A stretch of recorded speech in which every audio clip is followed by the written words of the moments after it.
Assalamualaikum warahmatullahi wabarakatuh. Halo teman-teman, kembali lagi bersama saya Umar Mukhtar. Kali ini saya akan menyampaikan menceritakan ulang tentang cerpen Ahmad Tohari, yaitu Rumah yang Terang dalam kumpulan cerpen Senyum Karyamin. Dan di sini juga saya akan menyampaikan tentang unsur intrinsik yang ada di dalam cerpen tersebut dan juga struktur teks cerpen yang ada dalam cerpen tersebut.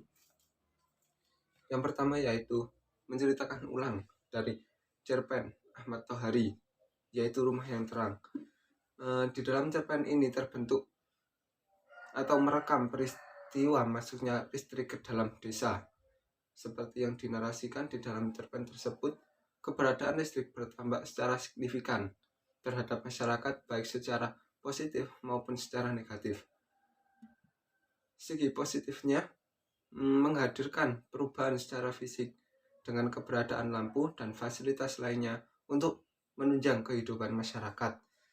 Dan di sisi lain, segi positif tersebut berdampak negatif, yaitu matinya budaya dan sisi-sisi kemanusiaan dengan hadirnya teknologi yang berdampak pada perubahan perspektif dan menjadikan mereka sebagai pasar untuk kapitalisme lanjut dengan keberadaan teknologi dan informasi. Mungkin diceritakan ulang cukup itu saja. Unsur intrinsik yang ada atau terkandung dalam cerpen Ahmad Tohari. Tema masuknya listrik ke suatu desa yang mempunyai alur campuran. Latarnya berada di kampung dan rumah. Dibuktikan dengan listrik sudah 4 tahun masuk ke kampungku. Dan yang kedua, sebuah lampu tertancap di depan rumahku. Suasana di sini gelap dan hening. Terbukti dengan sekian lama rumahku gelap. Dan yang kedua, aku siap menerima celotehan dan olok-olok yang dilontarkan para tamu, karena aku sendiri pernah mentertawakan pikiran ayah yang antik itu. Aneh, para tamu malah menuduhku. Aku juga menunduk. Waktunya di malam dan sore hari. Terbukti bulan tidak lagi menarik hati anak-anak. Bulan tidak lagi mampu membuat bayang-bayang perpohonan.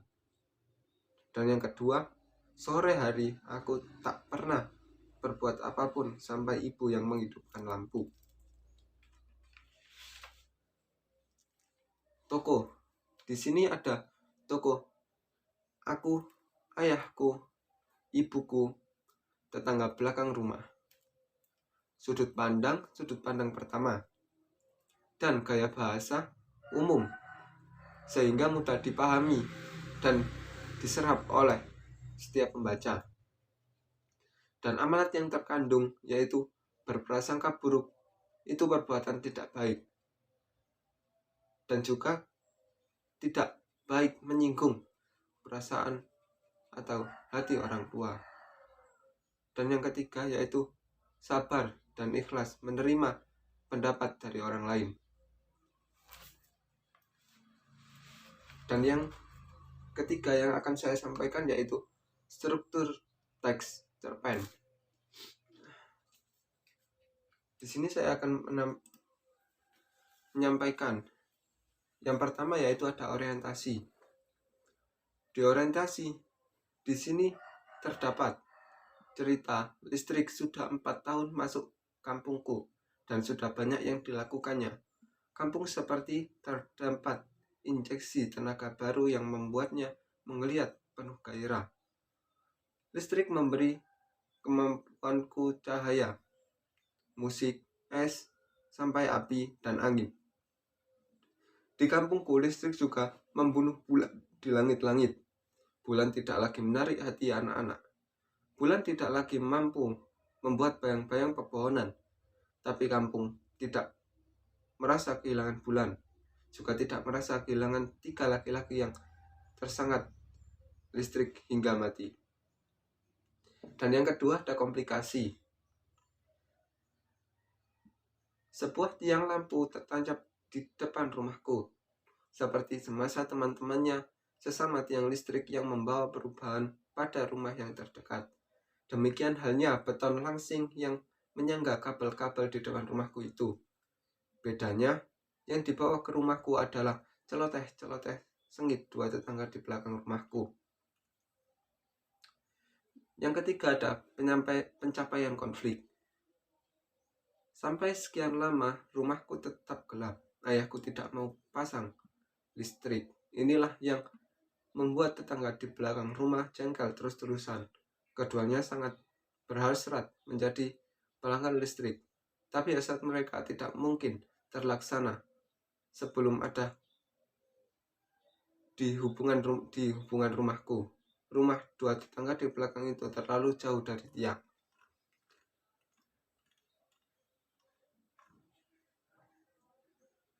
Sampai betapa juga ayah adalah orang tuaku yang membiayai sekolahku, sehingga aku kini adalah seorang propagandis pemakai alat kontrasepsi.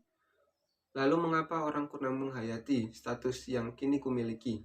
Menjadi propagandis tersebut tidak hanya membawa keuntungan materi berupa gaji dan insentif, melainkan ada lagi yang lain. Jadi aku mengalah pada keteguhan sikap ayah, rela setiap kali beli baterai dan nyetrum aki, dan rela menerima celotehan orang sekampung yang tidak ada hentinya. Dan yang keempat ada puncak konflik. Di sini menceritakan ayahnya yang sedang sakit. Ketika ayah sakit, beliau tidak mampu dirawat di rumah sakit. Keadaan beliau makin hari makin serius, tapi beliau bersiteguh tak mau diopname. Aku berusaha menyingkirkan perkara yang kukira menyebabkan ayah tak mau masuk rumah sakit. Sampai tidak pernah sekalipun aku mendengar kata-kata ayah yang mengandung ironi sedemikian tajam. Sesalku tak habis-habisnya dan malu. Keahlianku melakukan pendekatan verbal yang biasa aku lakukan selama jadi propagandis alat kontrapsi ternyata hanya punya arti negatif di hadapan ayah. Lebih mau lagi karena ucapan ayah tadi adalah kata-kata terakhir yang ditujukan kepadaku. Dan di resolusi ini menceritakan tentang kematian seorang ayahnya.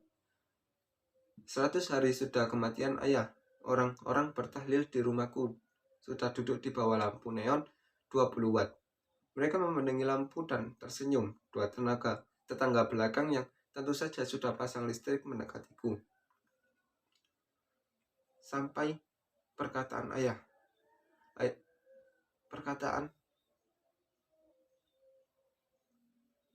kepada tamu yang bertahlil, aku mengatakan alasan yang sebenarnya mengapa ayahku tidak suka listrik. Suatu hal yang seharusnya tetap disimpan. Ayahku memang tidak suka listrik. Beliau punya keyakinan hidup dengan listrik akan mengundang keborosan cahaya. Apabila cahaya dihabiskan semasa hidupnya, maka ayahku khawatir tidak ada lagi cahaya bagi beliau di dalam kubur. Dan yang terakhir ada koda, yaitu di dalamnya ada aku siap menerima celotehan dan olok-olok yang mungkin akan dilontarkan para tamu, karena aku sendiri pernah menertawakan pikiran ayah yang antik itu. Aneh, para tamu malah menunduk. Aku juga menunduk sambil berdoa tanpa sedikit pun kadar olok-olok. Kiranya ayahnya mendapat cukup cahaya di alam sana. Mungkin cukup itu yang dapat saya sampaikan, kurang lebihnya saya mohon maaf. Assalamualaikum warahmatullahi wabarakatuh.